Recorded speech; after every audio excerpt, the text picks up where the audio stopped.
غزني ولایت کې د 42 میلیونو افغانیو په ارزښت د وړو یوه تولیدي کارخونه جوړه او پرانیستل شوه.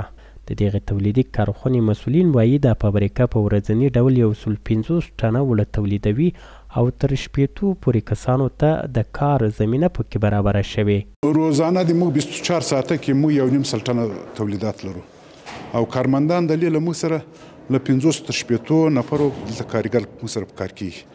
بیا ورځنه کوم تولیدات زیاتېږي بیا به نو خیر کارګر هم سره زیاتېږي.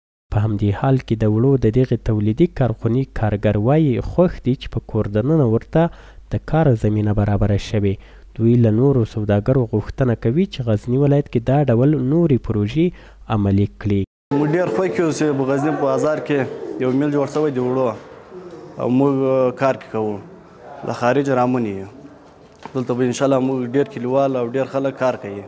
ډېر خوشحاله چې دا یو فابریکه د غزني په ولایت کې فعاله شوې ده او ډېر ځوانان چې نور خارج هېوادو ته ځي او هلته په لارې کې څه مشکلات پېښ کېږي نو د دې په کار مصروفه شي.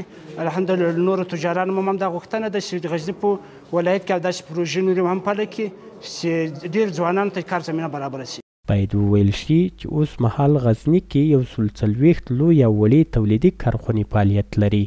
دې ولایت کې د صنعت او تجارت ځایي مسؤلین وایي که د سوداګرو په مخ کې د برېښنا او صنعتي ځمکو د ویشت ستونزه حل شي نور تجاران به هم په کور دننه پانګونې ته زړه ښه کړي.